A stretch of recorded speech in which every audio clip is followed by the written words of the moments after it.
Hi friends, and welcome back to the channel, and welcome if you're new here. My name is Cody, I am a writer, and I am documenting my journey of going from writer to published author here on YouTube.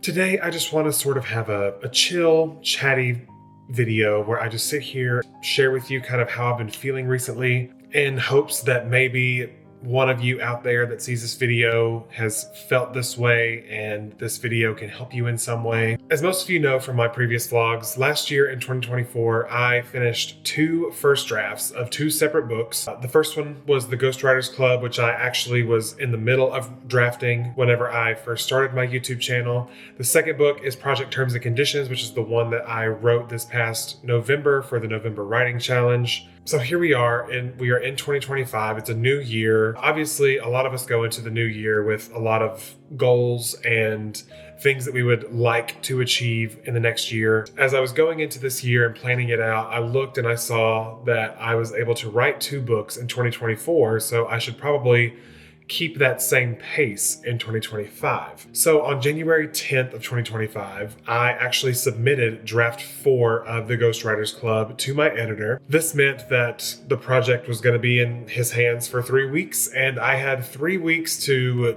do whatever I wanted. In the days leading up to submitting the draft, I could not for the life of me decide what project I wanted to dive into next. I could jump into revising project terms and conditions, or I could jump into brainstorming Project Purple. I could jump into a whole different project that I hadn't come up with yet. And this leads me to the topic of today's video, writer's block, and how I personally overcame it. Now, before we dive into my story of overcoming writer's block, I want to sort of define what writer's block is. Oxford Dictionary defines it as the condition of being unable to think of what to write or how to proceed with writing. The concept of writer's block never really clicked with my brain. It could be because I have a neurospicy brain. I am diagnosed with attention deficit hyperactivity disorder, and I live my life with a brain that is constantly abounding with thoughts, ideas, questions, so many things going all at once. In truth, my struggle had always been having too many ideas and not being able to get them out of my brain and onto paper quick enough. Never once did I ever worry that I would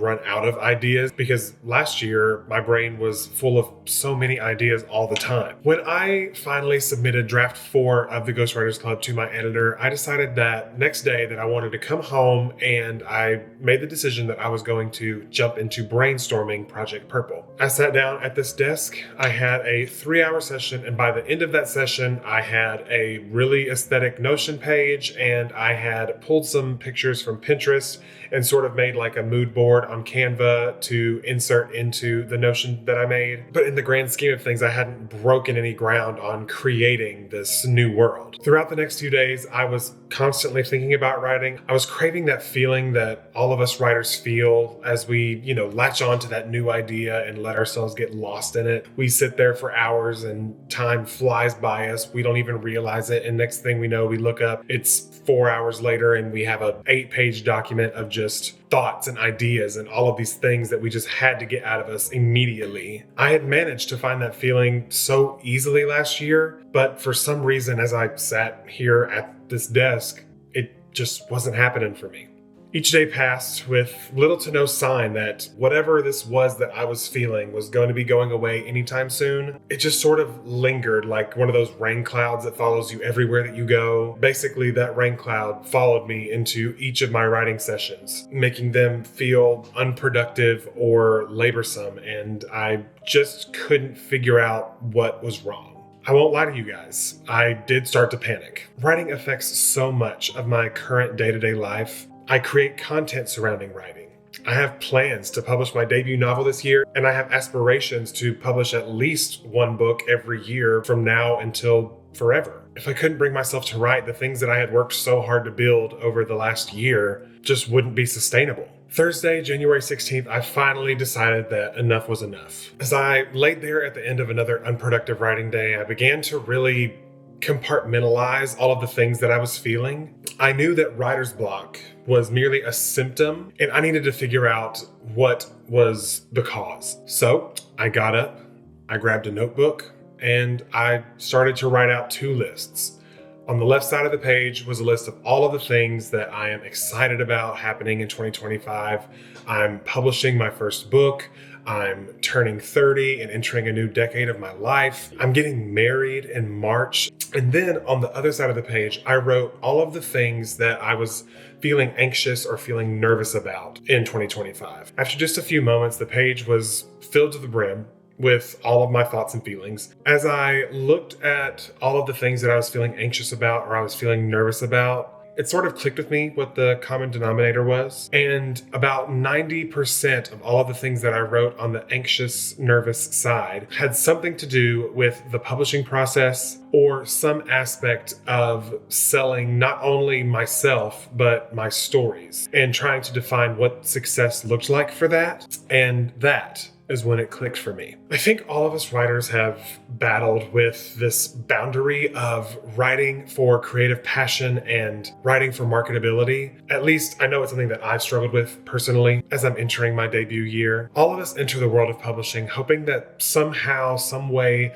we can be one of the lucky ones that get to make a living playing in these worlds that we created all on our own. I feel like I personally got so wrapped up in this final image of what I thought success would look like that I started to forget why I started writing in the first place. I started writing because growing up, I loved the way that books made me feel. I loved being able to connect with these characters and taking them in my backpack everywhere that I went. I couldn't believe that artfully arranging words and sentences had the power to provoke laughter and tears and all of these other emotions. I didn't know how these authors did it or how they created these portals made of words that could take you anywhere. But I knew that I had to at least try. Laying there in bed, I thought about the Cody who was terrified of posting his first YouTube video, who was terrified of putting himself out there. I thought of that Cody who, in the face of all the fear and unknown, decided to just do it anyway. I let myself have a good cry.